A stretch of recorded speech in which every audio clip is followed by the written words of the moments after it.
ফিজিক্সে যখন তুমি অঙ্ক করবা তখন ফরম্যাটটা হলো এরকম যে তুমি আগে সাইড নোটটা লিখলে, অবশ্যই বাংলা সহ লিখতে হবে। তুমি সাপোজ এই কাজ ক্ষমতা শক্তির অধ্যায়েরই অঙ্ক করছো, তোমাকে হয়তো বলা হচ্ছে যে আমি একটা সহজ অঙ্ক দিয়ে তোমাকে উদাহরণটা দিচ্ছি, আসলে অঙ্ক তো অত সহজ হয়তো থাকবে না, একটু কঠিনই থাকবে। তো তো সহজ দিয়ে বোঝানোর অর্থ হচ্ছে যে আমি ফরম্যাটটা শুধু বোঝানোর জন্য এটা বলছি। তো এটাই এরকম যে ধরো তোমার 10 বলা হলো যে 50 কেজি ভরের একজন ব্যক্তি সে সিঁড়ি বেয়ে উপর দিকে উঠছে। তো উপর দিকে ওঠার সময় তাহলে আমি তার ভর এম সমান লিখলাম 50 কেজি। এখানে আমি এম সমান লিখলাম, তুমি ভর সহ লিখতে হবে পরীক্ষায় এত কেজি। তারপরে ওই স্থানের অভিকর্ষ ত্বরণ বাংলাদেশ সহ লিখে এটা লিখবা জি সমান 9.8 মিটার পার সেকেন্ড স্কোয়ার। তারপরে সে উচ্চতায় যেটা উঠছে, হয়তো সে সিঁড়ি বেয়ে উঠছে মনে করো, প্রত্যেকটা সিঁড়ির থাকের উচ্চতা হয়তো 20 সেন্টিমিটার, এরকম সিঁড়ি হয়েছে 20টা সিঁড়ি, তাহলে 20 × 20 সমান তুমি গুণ করে দেখো 400 হয়। 400 সেন্টিমিটার,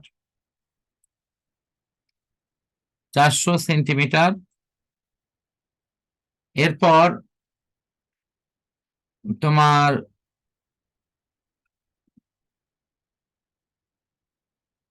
সেন্টিমিটারকে মিটার করলে কি হবে, 4 মিটার হবে না বলো তো? জি স্যার। 4 মিটার।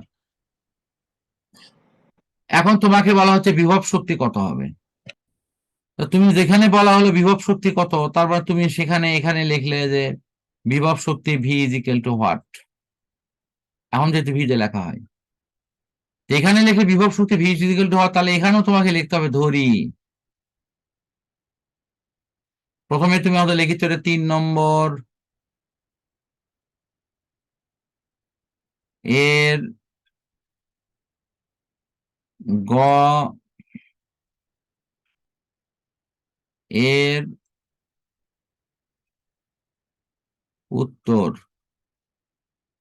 3 নম্বর এর গ এর উত্তর, এটা হয়তো তুমি এখানে লিখে দিলে।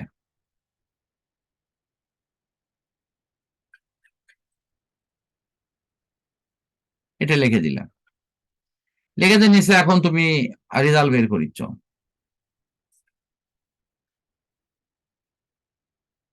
যে ধরি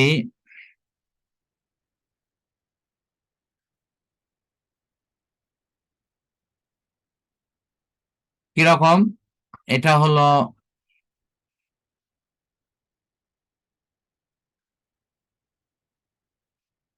এই যে বিভব শক্তি,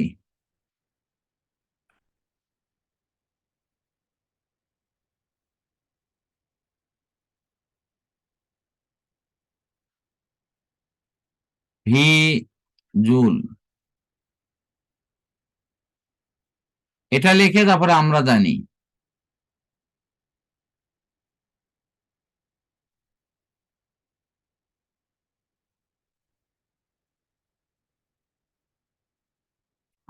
জানি V is equal two MGH, V is equal two MGH. তুমি এখন এম এর মান বসালে যথারীতি 50, এখানে একক লেখা লাগবে না। জির মান হলো 9.8, এখানেও একক লাগবে না। এইচ এর মান হলো তোমার 4। এই বসেতে এখানে যা আসলো রেজাল্ট লিখলে, ধরো রেজাল্ট যা আসলো সেটা লিখে এত জুল দিয়ে, এটাই অ্যান্সার। এখন কথা হলো যে যদি এরকম সোজা জিনিস না আসে পরীক্ষায়, পরীক্ষা হয়তো এমন ভাবে অঙ্ক পেঁচিয়ে দিছে যে গতির অঙ্ক দিছে না বলের অঙ্ক দিছে বোঝা যাচ্ছে না, তখন তুমি একটু ঠান্ডা মাথায় চিন্তা করবা এরকম। বিশেষ করে বল অধ্যায়ে এই ঝামেলাটা বেশি করে। তোমাকে হয়তো দেখা যাচ্ছে যে শব্দ, তুমি 3টা শব্দ খুঁজে পাচ্ছ, বল ভর আর হলো, মনে রাখো এটা বল ভর আর ত্বরণ, এই 3টা শব্দ যদি খুঁজে পাও, বুঝতে পারছো? বিশেষ করে বল আর ভর এই 2টা শব্দ যদি খুঁজে পাও, তাহলে অবশ্যই সূত্র ব্যবহার হবে হলো এফ সমান এম এ। এফ সমান, স্যার বল বলের ত্বরণ। হ্যাঁ, ত্বরণের কথা অনেক সময় উল্লেখ নাও থাকতে পারে, কিন্তু বল আর ভর যদি উল্লেখ থাকে তাহলে এটা হবে সূত্র। এখান থেকে ত্বরণের মান বের করার জন্য 3টে সূত্র আছে।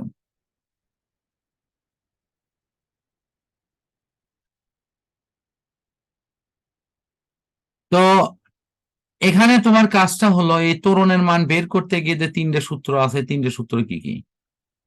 এই 3টে সূত্র হলো যে V square is equal to U square plus twice S,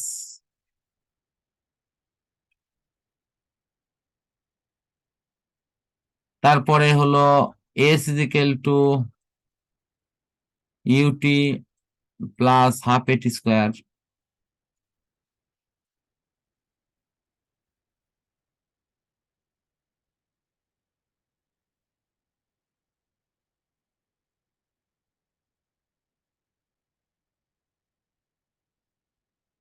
তারপরে আরেকটা হলো V is equal to U plus AT. এই 3 সূত্র দিয়ে তোমার এর মান বের হবেই, এটা গ্যারান্টি। এখন তুমি ওই যে বলবা যে 3এর মধ্যে কোনটা ব্যবহার করবো, ওই যে সাইড নোটে দেখবা যে কি মুক্ত সমীকরণ, সেই হিসেবে তুমি 3টে সূত্র ব্যবহার করতে আশা করি পারবা না? জি স্যার পারবো ইনশাআল্লাহ স্যার। আচ্ছা, ইনশাআল্লাহ যদি বের করতে পারো তাহলে এই সূত্রের মান বসাবে, দেখো অঙ্ক হয়ে গেছে, এম এর মান বসে দিবা, কাজ হয়ে যাবে। আচ্ছা, এখন প্রশ্ন হলো যে স্যার আমি সবই পারি কিন্তু সাইড নোট দিয়েছি, এই সাইড নোট ধরে এই ভাষায় কি সূত্র হবে আমি বুঝে উঠতে পারছি না, যদি এরকম কোনো অবস্থা তৈরি হয়। সেই হিসেবে কাছাকাছি যে সূত্র আছে এই সূত্রটি লিখে প্রয়োজনীয় মান বসানোর জায়গা তো ওখানে গিয়ে দেখিচ্ছ যে লাগিচ্ছে টির মান আছে হলো এর মান, তাহলে ওই ক্ষেত্রে ওই এর মানটাকে টির মান হিসেবে লিখে তুমি রেজাল্ট করে দিয়ে চলে আসবা। রেজাল্ট না মিললেও সমস্যা নাই, কিন্তু তুমি কাটাকাটি যেন না করো, তাহলে আশা করা যায় যে ওখানেও কিছু অঙ্ক ইনশাল্লাহ পারবা, বা এইভাবে তোমার অ্যান্সার কাভারেজ হয়ে যাবে। বুঝতে পারছো কি আমার কথাটা? জি স্যার বুঝতে পারছি। মানে এটা কখন, যখন তুমি পারিচ্ছ না, অঙ্কটা ফাঁকা দেখা আসা লাগিচ্ছে, তখন তুমি ওইভাবে সূত্র লিখে মানে নিজের মতো করে মান বসায় তুমি করে দিয়ে আসবা, যদিও সে অঙ্কতে মনে হচ্ছে ভুল হচ্ছে, বলে হোক, তবু আমি অঙ্কটা ফাঁকা না রাখে ওভাবে করে দিয়ে আসবো। যখন তোমার দেখা যাচ্ছে সাইড নোট লিখে তুমি বুঝে উঠতে পারছো না কোন মান বসবে কি হবে, তখন তুমি কাছাকাছি যে সূত্র মেলে সেটা দিয়ে করে দিবা। তো আশা করি এটা ক্লিয়ার, আমার মনে হয় যে এই পর্যন্তই থাক। নেক্সটে তুমি স্যার একটা প্রশ্ন স্যার।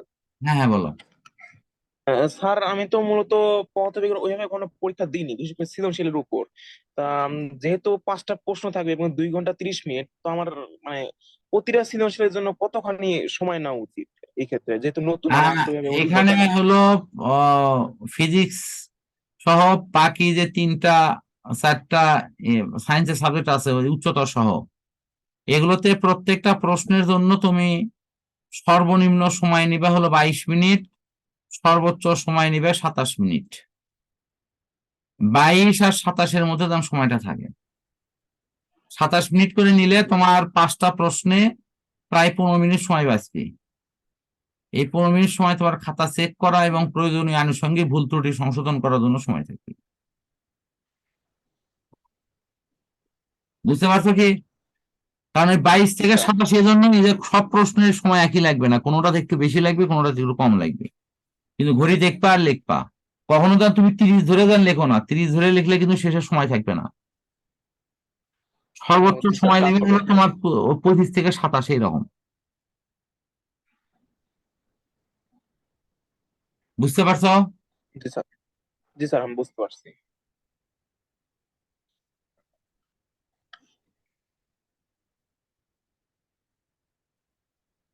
ঠিক আছে, তাহলে আজকে এই পর্যন্তই। হ্যাঁ, জি স্যার। আচ্ছা ঠিক আছে, ভালোভাবে পরীক্ষা দাও, ইনশাল্লাহ পরবর্তীতে কথা